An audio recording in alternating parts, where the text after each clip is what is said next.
आबादा बैसागुजों मोजां सोमोन्दो दं। बिनिखायनो जों आबाद मावनायखौ नागारनो नाङा। धेमाजि जिल्ला जनाय महकुमानि हातिजान गामिनि गामि दैदेनगिरि बिथांमोननि हेफाजाबजों सानसेनि हाबाफारि लानानै दिनै खुंगा नैथि रंजालि बैसागु फोरबो खुंदों। दिनै सानसेनि हाबाफारि बादियै फुंनि समाव फिरफिला बिरहोयो गामिनि आफादगिरि मेरगा नार्जारी बिथाङा। बिनि उनाव बिफां फुलि गायनाय हाबाफारियाव बाहागो लायो लहित बसुमतारी आरो जौसां बेखेवनाय हाबाफारियाव बाहागो लायो मिरु खौसेथि बर' सुबुं आफादनि आफादगिरि मनरन्जन बसुमतारी।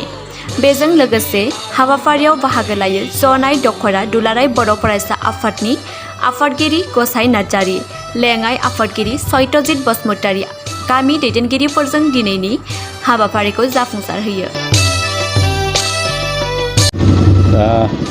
गिबि गिबियावनो नोंथांमोननि गासैबो निउस चेनेलनिसिम आंनि गोसो गोरबोनिफ्राय गाहाम हामलायनायखौ बावहरग्रोबाय।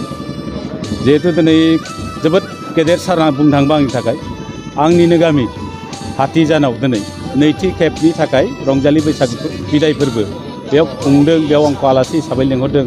आं जोबोद गोजोननाय मोन्दों।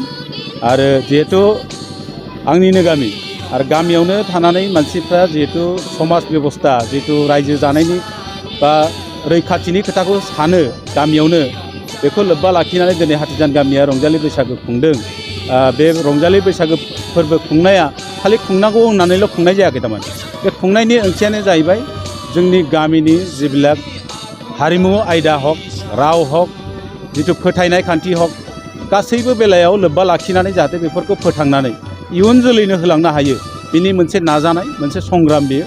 आरो बेजों लोगोसे दिनै मोनसे सरसा जागोन। बेयाव जोंनि गामियाव जायहा जेसेबां मा रोंगौथि दं गासिबो थारमाने फकासिङाव फैजोबगोन, गासिबो दिन्थिफुंजोबगोन थारमाने। आरो बेयाव जों सिन्था खालामदों जोंनाव जिहेतु गोबां गोरों गोरों गथ'फोर दं बे गामियाव आरो गोबां दैदेनगिरिफोर दङ। बे दैदेनगिरिफोरनि नाजानायाव, गोरों गोरों गथ'फोरनि नाजानायाव जों इयुन जोलैखौ बोरैहाय साफ्रोमबो गथ' गथायफोरखौ बोरैहाय सुबुं सम्पद हिसाबै दानो हायो साफ्रोमबो सुबुंखौ, बेनि थाखाय मोनसे सिन्था सरसा खालामदों। बे जोबोद गोजोनथाव बाथ्रा। आरो जिहेतु जोंनि गामिया मोनसे आबादजों सोमोन्दो थानाय मोनसे गामि, गासिबो फ्राय मेक्सिमाम आबादारि गोजा। बे आबादारिफ्रा दिनै आं खावलायदों जे दिनैनि गोदान बोसोरनि जिहेतु आबादजों लोब्बा थानाय मोनसे फोरबो हिसाबै रंजालि बैसागोआ, बे फोरबो हिसाबै आबादखौ जों बोरै मावनानै जों बोरै गावनो साखाफारा आत्मनिर्भरशील बोरै जानो हायो बेनि थाखाय आं खावलायदों आबादाव गोसो होनो थाखाय। जिहेतु जेरैबायदि दानि सरकारनि दिनाव जिरादफोरनि बेसेनफ्रा जेरैबायदि बांदों, सरासनस्रा सुबुंफोरनि सोलिनायानो जोबोद गोब्राब जादों। थाव गोथाङा 200नि बारलांबाय दामा। मैगं सेरसे जोंनि जायगायाव बायनो थाङोबा 100निफ्राय 150 बिदि जाहैबाय थारमाने। दा बेफोर प्रडाक्सनफ्रा खम जानायखायनो दामफ्रा बारायबाय थादों। जाहाथे प्रडाक्सनफोरखौ बारायनानै बे दाम खमायनायाव जाहाथे जोंनि गामिफ्राबो, जोंनि गामिनि मानसिफ्राबो मदद होयो, आं बेखौ जों खावलायदों थारमाने। जिहेतु आबाद गाहाय जाथिजों मोनसे बर' माहारिया आरो आबादजों सोमोन्दो थानाय फोरबोफोरखौ जों खुङो। काति फोरबो होन, मागो फोरबो होन, बैसागो फोरबो होन, जोंनि बर'नि मेक्सिमाम फोरबोफ्रानो बा आसामावबो मानियो बिहुखौ, नङा होमबा? बेफोर फोरबोफ्रा जिहेतु आबादजों सोमोन्दो थानाय, बे आबादजों सोमोन्दो थानाय आरो आबादारिफ्रासो जोंखौ फोथांना लाखिदों। आबाद मावनानै माइ दिरुननानै, मैगं थाइगं दिरुननानै, जाग्रा मुवा दिरुननानै जोंखौ फोथांना लाखिदों। गतिके बयनिफ्राय समाजनि बयनिफ्राय गोजौसिन मान मोननांगौआ आबादारिफ्रा मोननांगौ।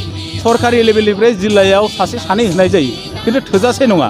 जोंनि आफादफ्रा दुलाराय बर' फरायसा आफादा आबादारि आफाद मोनसे दं, बिथांनि गेजेरजों माखासे मान बावनाय जायो। आरो आं गुबुन गुबुन आफादखौ खावलायगोन आरो जों खौसेथि बर' सुबुं आफादावबो जों मोनसे सिन्था खालामदों जे आबादखौ जों बोरैहाय इनकारेजमेन्ट खालामनानै प्रडाक्सनखौ बोरै बारायनानै दामखौ खमायनो हायो। गतिके बोसोरफ्रामबो जोङो आबादारिफोरखौ मान सनमान नांगौ। आं दिनै खावलायगोन जोंनि गामिनि मानगोनां आफादगिरि आंजों दंफायो, नेक्स्ट बाराव जाहाथे जोंनि गेजेराव आबादा सोर बांसिन साबसिन मावो बे आबादारिखौ जाहाथे गामियाव मोनसे मान मर्यादा होनाय मोनसे खान्थि खालामनो थाखाय आं जोंनि मानगोनां आफादगिरि आरो हातिजाननि गामिनि रायजो राजाफोरखौ खावलायदों। आबादारिफ्रा मोजाङै रोखोमै मोननांगौ सन्मानखौ मोननांगौ होननानै आङो दिनै बे नोंथांमोननि चेनेलनि गेजेरजों खावलायदों।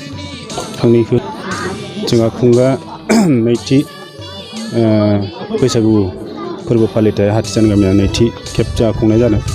बे हाबाफारियाव जोंहा हाबाफारि बायदि जोंहा सेथि हाबाफारियाव दंमोन फिरफिला बिरहोनाय, नैथि हाबाफारियाव दङ जोंहा दंफां गायनाय, जौस्रां बेखेवनाय, बिदिनो फारि फारि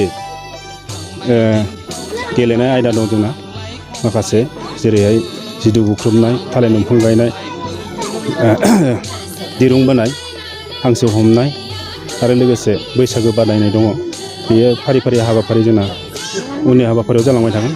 दा आलासि महरै जोङो सानैसो लिंहरदों। जोंहा UPPOनि आफादगिरि मानगोनां मनरन्जन बसुमतारी, जिहेथु जों गामिनि हिसाबै बिथाङा आलासि हिसाबै जों बिथांखौ खावलायदों। आरो लोगोसे जनाइगाव पन्चायतनि मानगोनां आफादगिरि जयन्त बरि बिथांखौबो खावलायनाय जादों। आलासि महरै बिथांमोना फैगोन।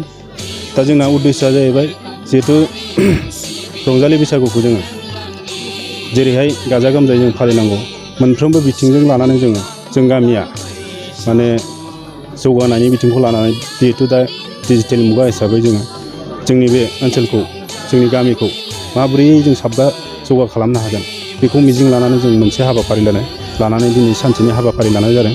बेहाय माखासे प्रग्रामफोरखौ लानानै जोङो दिनै गाजा गोमजायै खुंनो होननानै आखायाव लानाय जादों।